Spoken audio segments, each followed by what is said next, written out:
I've always been a bargain shopper. You know, buy one, get one free, 75% off, and hell. My ex girlfriend used to tell everyone that my middle name was Clarence because I would, and still do, hit the clearance racks every chance I get. My friends call me cheap, but the people at the discount stores love me. I keep them in business. I also hit as many actual yard sales on the weekends that I can possibly find if it doesn't interfere with my work schedule, that is. You see, it all started when I was 15, when my stepmother, God rest her soul, introduced me to the wonderful world of Goodwill and Salvation Army. They're basically big yard sale stores, and it's always hit or miss. I mean, sometimes you find some really good stuff in there, but sometimes it's just crap. Now, 95% of the time, I buy things that are marked down for quick sale, used, or slightly damaged. The place I just moved out of, I furnished that whole entire thing with used furniture that I bought at Toby's Discount Furniture. It cost me less than $200 to do so. It was a mobile home that I bought used as well, in case you were wondering. I recently found Facebook pages that give stuff away for free. Used and free are my two favorite words, but I like free better though. Now, although I am a bargain shopper, there are a few things that I will not buy used. Socks and underwear are number one on that list. I mean, used underwear? Oh, yeah, that's just gross. Let's see. Shoes? I don't want anybody's foot fungus. Then there's mattresses and box springs. Who knows what kind of, well, excretions you might find on a used mattress. And besides, bedbugs are not meant to keep as pets. No. There are a few other things as well, but I mean, anyway, I buy my toiletries new. Shampoo, conditioner, shaving cream, razors, things like that. My car is used. My clothes are used. Well, except the items I stated earlier. My furniture is used. And the house that I just bought a few days ago was not only used, but it was listed at an extremely low price, which leads me to my story. After 7 years of busting my hump, doing everything that I possibly could to prove to the funeral director that I had what it took to be his assistant, I finally got promoted after the old assistant moved to Hollywood to pursue his lifelong dream of becoming a boom operator. The guy that holds the microphone above the actors' heads. Anything. I did things like volunteering to pick up the bodies, washing the hearse, and trying out all the caskets to make sure they were comfortable enough. That kind of stuff. Nah, I'm just kidding about the caskets. I actually did those things, but that's not what got me promoted. I assisted with a few cremations, volunteered to help guests and family members to services, and even helped plan a few. Now, we get a lot of business thanks to Barnaby's next door. That old creepy grocery store in town. Maybe you've heard of it. No? Okay. Alright, moving on. Anyway, the promotion came with a huge pay raise. I went from $13 an hour part-time to $23 an hour full-time. Now, I was getting tired of living in a cramped little mobile home and decided that since I was making decent money now, I would try and buy a house. So, on Tuesday, my next day off, you see, I don't get many of those, especially in this town. Anyway, I stopped by Sale Right Real Estate, walked in, and was approached by a really nice guy named David. "Hi, I'm David," he said, extending his hand to me. I extended mine and shook his hand. "Are you looking to buy a house?" he asked. Yeah, yes, I am, I replied. Before I could even tell him what I was looking for, he suggested that I check out their foreclosure listings. Now, I'm pretty sure that real estate agents work on commission. I mean, the higher the price of the house, the higher the commission, right? Well, I guess David was more concerned about pleasing the client than making money. Anyway, he walked back to his desk and motioned for me to follow. I passed a really attractive older woman on my left and a guy on my right that reminded me of Dinazo from NCIS. I loved that show. Well, I did until Abby left. Anyway, we got to his desk and he sat behind it and I sat in front of it. He then picked up a manila folder from off the top of his desk and handed it to me. If you're looking for a great deal, this is the way to go, my friend, he said. I'm always looking for a good deal, I replied laughingly. I then opened the folder. On the first few pages, there were pictures of really old, rundown houses. They were extremely cheap. It'll cost me more money to fix it up than I would even pay for it, I thought. So that's not really a good deal. I was thinking about just handing the folder back to him, but decided to check out one more house. I flipped the page and then I saw it. It was everything I ever wanted in a house. It was a 2-story house painted forest green and trimmed in white. It had 3 bedrooms with 2.5 baths, a living area, a kitchen, a dining area, and a laundry room, as well as a front and back porch, and a garage. It was all positioned on a half-acre corner lot. The yard was very well maintained, and the house looked to be in very good condition.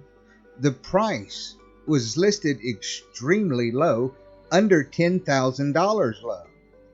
Now, any rational person would have looked at that price and thought, for it to be that low, even in foreclosure, something must be wrong with the place, right? Not me. All I thought was, this is a good deal, and it was a good deal, just not a good idea, for which I found out later on. Can I see this place? I asked David, opening the folder and turning it around and tossing it on his desk right in front of him. Absolutely, he said. We just got that listing from the bank today. Let me get my coat and we'll be on the way. He grabbed his coat from the hook behind his desk, smiled and said, You ready? As ready as I'll ever be, I replied. We walked to his car, got in, and drove to the house. It was the last house on the left, on the corner of Chestnut Street and Elm Street. Anyway, we pulled into the driveway. The house was even better looking in person. Here we are, David said, turning off the car. I looked to my right and saw an old woman wrapped in a blanket, sitting on the sidewalk underneath a stop sign. We got out of the car and began to walk up to the house. Out of the corner of my eye, I saw the old woman stand up, turn around, and stare directly at us.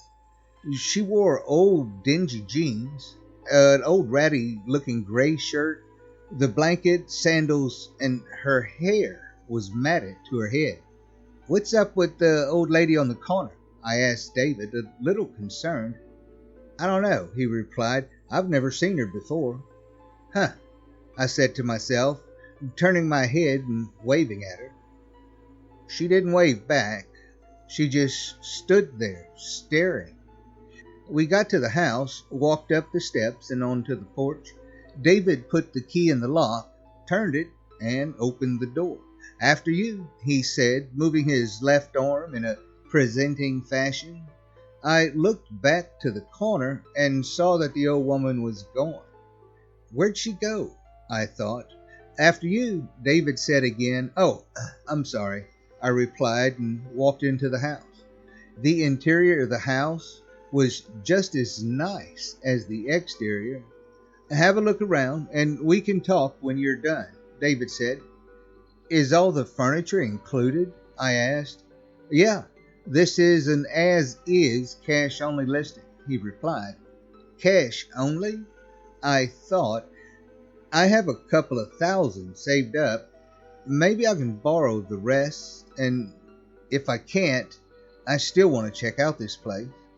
I then spent the next half hour checking out every nook and cranny in that place, including the attic, but not the basement or the garage. Basements just creep me out.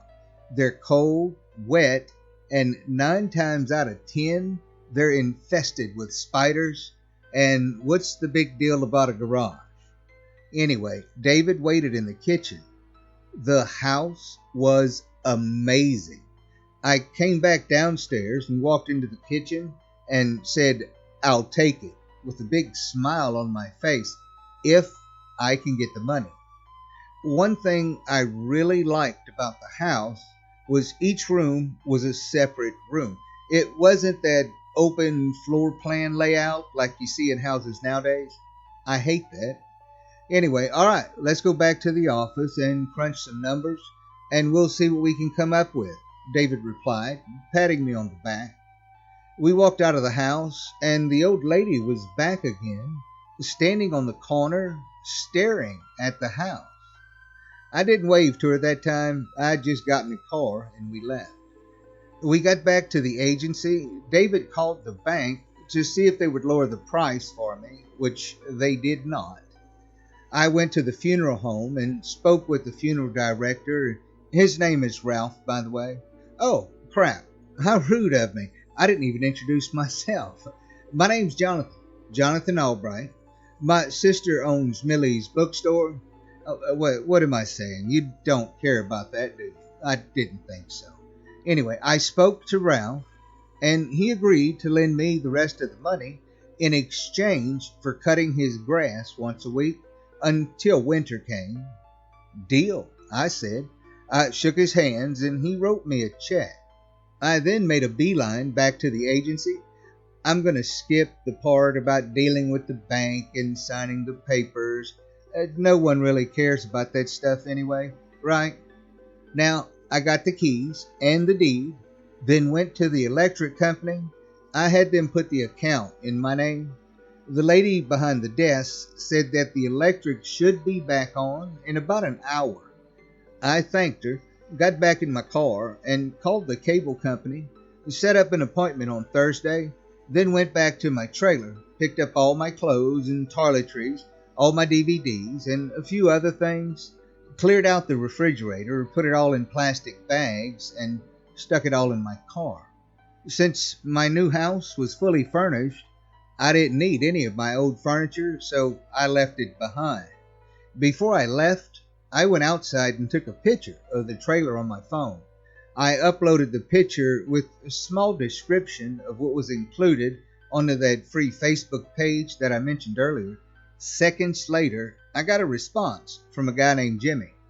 He agreed to meet me at the trailer right away. I signed it over to him, shook his hand, and left. I arrived back at the house, but I didn't see the old woman. I pulled into the driveway and shut the car off, and began moving my things out of the car and up onto the porch. On my last trip, I shut the back door and began walking up to the porch. Out of the corner of my eye, yet again, I saw her standing under the stop sign. I thought about calling the cops, but what was I going to tell them? An old lady is standing on a public sidewalk outside my house? There's no crime in that.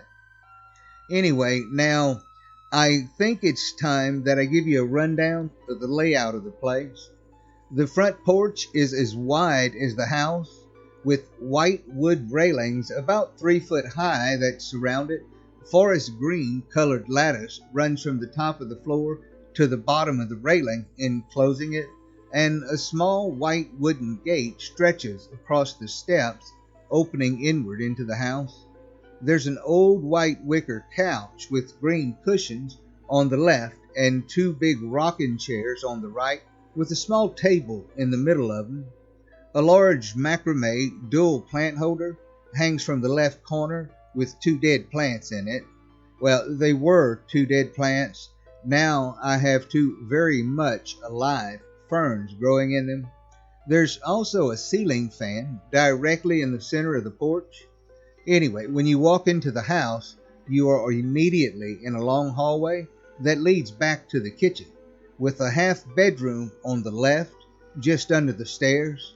There's a staircase on your left leading upstairs, obviously. On your left is a huge area, and to your right is the dining area in the front part of the house, with a huge kitchen in the back right corner, with a door leading down into the basement and another door leading out onto the back porch, which is more like a small deck. When you go up the stairs, a small bedroom sits on your left. The master bedroom, my bedroom, well, what used to be my bedroom, with a full bathroom, is directly in front of you. Down the hall on your right sits another full bathroom and another small bedroom. The pull-down ladder to the attic was about halfway down the hall. The garage sits at the end of the driveway. It's a small garage, only big enough for 1 car. Anyway, back to the story. I picked up the first box and carried it in the house, as well as the second and third I walked back out to grab the TV, and I noticed that the woman was now standing on the lawn about 20 feet away. I waved to her. "Hi, I'm Jonathan," I said. Again, she did not wave back, but she finally spoke 1 word. "Robert." "No, my name is Jonah," I began to say as I stepped down from the porch. The old woman then turned quickly and ran away. Well, more like briskly walked. "Hey, I'm not going to hurt you," I screamed as she ran down the street. I just stood there, kind of feeling bad for her.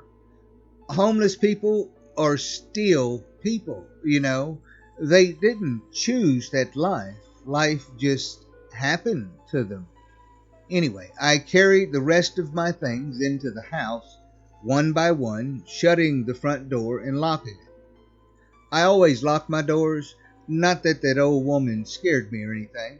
Now I put all my clothes away in the closet and the dresser in my bedroom, set up the TV and the DVD player in the living room. I put the microwave and the coffee pot with all the fixings on the counter in the kitchen and put the food in the fridge. The electric still wasn't on, so nothing worked. The food should hold until then, I thought. I decided to wait out on the porch, and that's when it all began. It was about 4 in the afternoon. There I was, sitting on the couch on the porch. I'd been there for about 20 minutes or so, when out of the corner of my eye... wait a minute. Let me explain something here. I have very good peripheral vision, which just simply means that I can see out of the corner of my eyes really well, just in case you were wondering why I keep saying, out of the corner of my eye. Anyway, there I was, sitting on the couch, when the rocking chair on my left suddenly began to start rocking back and forth, all by itself. I stood up and just stared at it in complete shock. "What the hell?" I said to the open air. Suddenly, I felt an extreme amount of air being forced down upon me. I looked up, and the ceiling fan was spinning. My shock turned to happiness. "Yes, the electric's back on," I said to myself, forgetting all about the rocking chair, which had stopped moving at that point. Now, I know what you're thinking. The air from the ceiling fan caused the chair to move, and you would be correct, except for one thing. The chair was moving before the burst of air. Anyway, I turned the ceiling fan off and went back in the house and did a light check, turning off all the lights that were left on when the power was cut off. I then went to the kitchen and put on a pot of coffee and waited for it to finish brewing. I made a cup of coffee, cream and sugar, just how I like it. I put a hot pocket in the microwave and decided to rest and relax the rest of the night. I watched a marathon of Freddy movies since I now lived on the corner of Elm Street. Every town has an Elm Street, right? So I walked to the living room, set my cup on the table with the coaster, of course, grabbed the remote, turned the TV on, and put the first movie of A Nightmare on Elm Street series in the DVD player and plopped down on the couch. Number 3 is my favorite, but they're all pretty good. The microwave then beeped. I grabbed the hot pocket and sat back down on the couch and began my marathon, making sure that all the lights were turned off. Watching movies, even if you've seen them a million times with the light on, is pointless to me. Nothing really eventful besides a cold draft every now and then happened for the rest of the night. Now, about 10:30, I started to get tired. I turned off the DVD player and the TV and contemplated going upstairs. I made sure that the front door was locked and began walking through the dining room on my way to the kitchen to make sure I'd turned off the coffee pot when I saw the old woman again. This time, she was not standing by the stop sign. No, she was laying down. I assumed sleeping on my front lawn. That's right, my front lawn. I wanted to let her in, but decided to not even ask since she ran from me last time. So I just left her there. So I made sure the coffee pot was off and the back door was locked. I decided to sleep on the couch until I can get the mattress and box spring on the bed replaced. I woke up Wednesday morning around 7 o'clock, got a shower, got dressed for work. I had to be there at 9, went down the stairs, put on a pot of coffee, and yes, I drank coffee like a fish drinks water. So I looked out of the dining room window, and she was gone. I sat around for the next hour or so, drinking coffee and trying to wake up. 8:30 came. I got up and walked out the front door, got in my car, and went to work. Then I got home around 5:30. I walked in the house and immediately felt that something was off. I stood there just inside the door looking around. It's just your imagination. You're in a new house, well, new to you. You've got to get used to it. That's all. I tried telling myself and just shrugged it off. I went about my normal routine. I got changed, made coffee, got something to eat, drank coffee, and watched TV. The cable guy wasn't scheduled to come until the next day, so it was another movie marathon that night. This time it was a Jesse Stone marathon. Tom Selleck plays the Jesse Stone character, small town police chief. There's like 6 or 7 of these movies. I've never really been a big Tom Selleck fan, but these movies are good. Whoever owned the trailer before me left them behind, so I added them to my collection. Anyway, I turned off the lights again and was about halfway through Thin Ice when the TV suddenly shut off right at the best part. "No!" I screamed, fumbling for the remote on the coffee table. Suddenly, the stand-up lamp that sits in the corner of the room came on all by itself, scaring the shit out of me. I sat up quickly as I watched in complete horror as the control that was sitting on the coffee table slid about 3 inches to the right. Again, all by itself. I jumped. The TV then came back on, except it wasn't the Jesse Stone movie. No, it was a commercial for the funeral home where I work. The screen then scrambled a little and went back to the movie. I was completely terrified. Nothing like that has ever happened to me before, and I work at a funeral home, for God's sakes. I heard about it happening, but it never happened to me. There's ghosts living in my house. Oh, just freaking great, I thought. The light then went out as a cold breeze blew through the living room.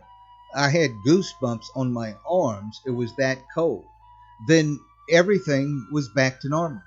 Oh, fuck this, I screamed and proceeded to turn on every single light in the house. Every single one, including the basement and the attic. Oh, movie time was definitely over. I thought about just getting the hell out of there, but where was I going to go? I didn't have any money. I used it all to buy this house, and payday wasn't until Friday, so I was stuck.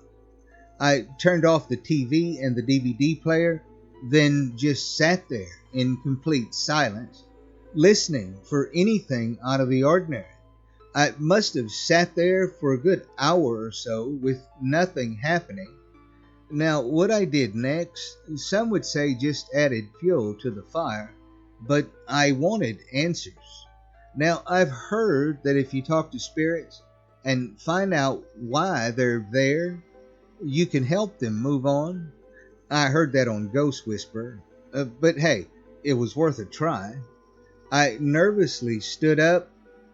I can't believe I'm doing this, I said to myself. But, what do you want? I screamed. Every light in the house began to flash violently. I could hear some of them exploding, as would sound like every single door in the house squeaked open and slammed shut, hard and fast, including the front door. I actually watched that. The sound was deafening. As the front door was opening and closing, from where I was standing, I could see little glimpses of what was outside before the door slammed again. It was the old woman. She was screaming, but I couldn't hear what she was saying over the slamming of the doors. I then screamed out, "Stop! Stop! I'm sorry, please stop!" I fell to my knees, shaking like a leaf, leaned over and covered my head with my arms, like we used to do in school every time we had a bomb scare. Then everything just stopped, but before it did, I swear I heard a deep, raspy voice in my right ear say, "Gotcha." The old woman was still screaming, but this time I understood her perfectly. "Robert, I'm here! Robert, I'm here!" she screamed over and over again. Who the fuck is Robert? I thought. I stood up, still shaking, and yelled, "You want this house? You can have it. I'll sleep in my damn car," I screamed. I then ran out of the front door as fast as I could down the steps, nearly plowing over the old woman, who was now standing at the bottom of the steps when I came out. I quickly bolted to the left to avoid hitting her, but I don't think I did. I probably scared the shit out of her. She fell back on the grass as I passed her. I stopped and turned back. "Are you okay? I'm sorry. Let me help you up," I said, panicky, extending my hand to her. A look of utter fear consumed her face as she scurried around on her back, trying to get away from me. "Robert!" she screamed repeatedly. "I'm not going to hurt you," I said, loud but soothing. She then stopped squirming and just stared at me, eyes wide, lips quivering, and breathing heavy. "I'm not going to hurt you," I said again, and extended my hand once more.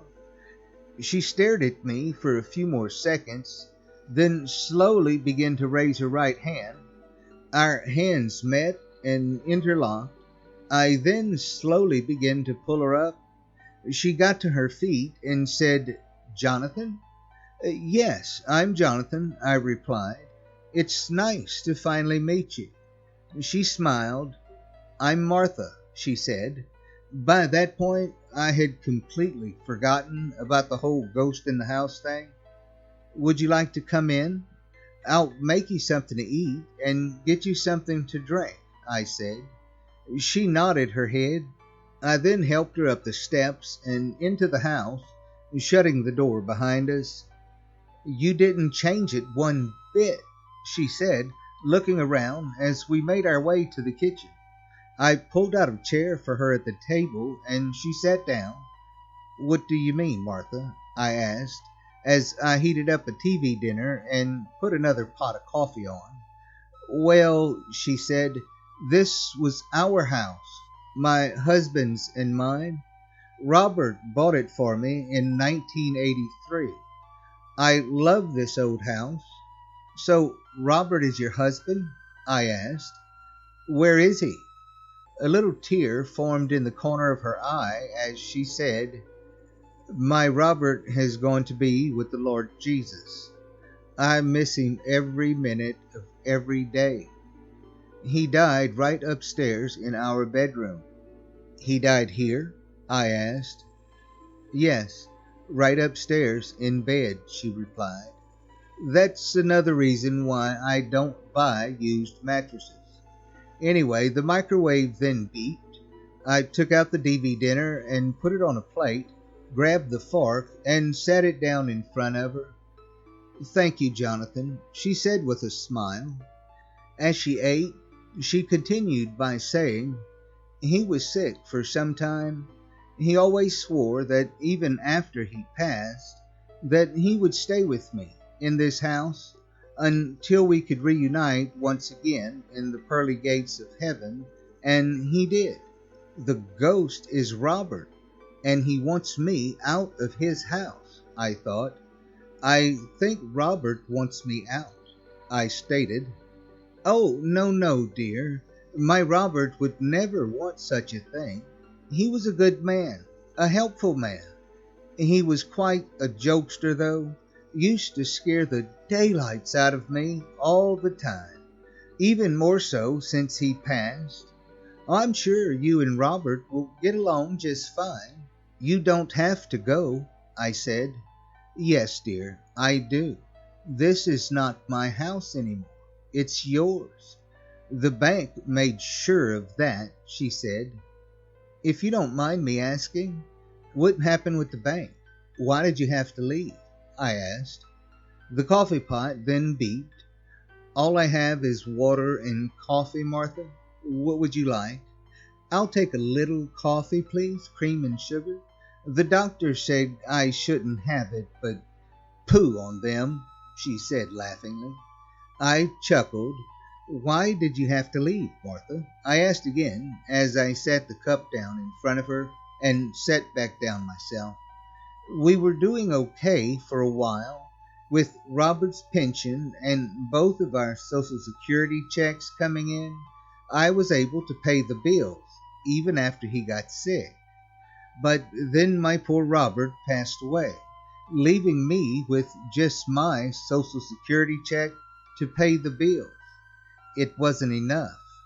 I missed a few loan payments to the bank, and after paying religiously on this house for over 28 years, we fell behind and they took our house. I packed all of mine and Robert's clothes and put them in a garbage bag. I had nowhere else to put them, she said, and began to cry. I began to tear up as well. It's okay, Martha, I said, leaning over and putting my arm around her. I knew there was only one thing that I could do. I'll be right back, I said, then quickly ran up the stairs, grabbed the deed to the house from the lockbox in the closet, ran back downstairs into the kitchen, and sat back down at the table and handed it to her. Her eyes widened, a smile formed on her face, and a tear filled her eye. We'll get it changed back into your name tomorrow, I said. And we did. After I told David the whole story, he was glad to help. Anyway, Martha and I sat at the table talking and drinking coffee for quite some time. Well, I drank coffee, Martha switched to water. At one point, the refrigerator door opened all by itself. "Oh, hey, Robert, I love you," Martha said to the open air. Then the overhead light in the kitchen flickered just once. "I've seen you before, you know," she said to me. "Really? Where?" I asked. "At the funeral home. You led me to my seat at Robert's funeral, dear," she replied. "Then why did you run from me yesterday?" I asked. "When I saw you and the other man pull into the driveway that day, I thought I recognized you, but when I saw you up close and knew for sure that it was you, all the feelings that I had on the day of Robert's funeral came rushing back.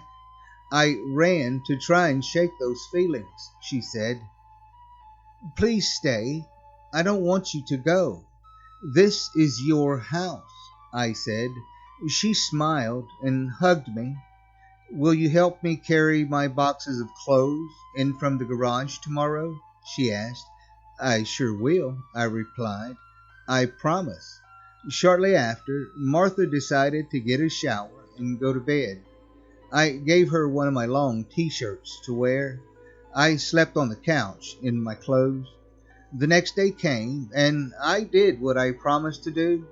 I carried all of her clothes in from the garage, and Robert helped as well. Every time I would walk up to the back door, the screen door and the back door would open all by themselves. "Thanks, Robert," I said every time. After we were done, I asked Martha if she would like to donate Robert's clothes to the local Goodwill store. I had to explain what it was, and she agreed, keeping only a few pieces of clothing for personal reasons. I loaded them into the back seat in the trunk of my car. We dropped them off and then went to go see David. All three of us went down to the bank and had the deed changed over. Martha and I went home after that. She invited me to stay, and I accepted. I moved all of my things out of the master bedroom and moved to the bedroom down the hall. I bought a new mattress and box spring when I got paid. I had a hell of a time getting them up and down the stairs. I also replaced all the lights that blew out during Robert's little show. Anyway, I decided to leave the electric in my name and pay for it, as well as buy all the food. Martha eats like a bird. I, however, eat my share and then some. Martha is a great cook. She's even teaching me a few things. Robert still plays his little tricks every now and then. You know, turning on lights, opening and shutting doors, moving stuff, things like that. I think I caught a glimpse of him standing behind Martha in her bedroom as I passed by, right before I started writing this. Martha and I get along really well. She has someone to talk to, and I have someone to watch movies with and go bargain shopping with. It's great. She doesn't have to worry about dealing with the bank anymore, and her and Robert can be together in this house until they're reunited once again. And when that happens, she said she's leaving the house to me. Well, I've got to go to bed, guys. I got to mow Ralph's grass in the morning. A deal's a deal, right? Oh, yeah, by the way, the cable guy never did show up. That's okay, though. I called and had DirecTV installed. They came the same day. Martha and I are going to watch a Golden Girls marathon on the Lifetime channel tomorrow night. Have a good night, everyone. Bye.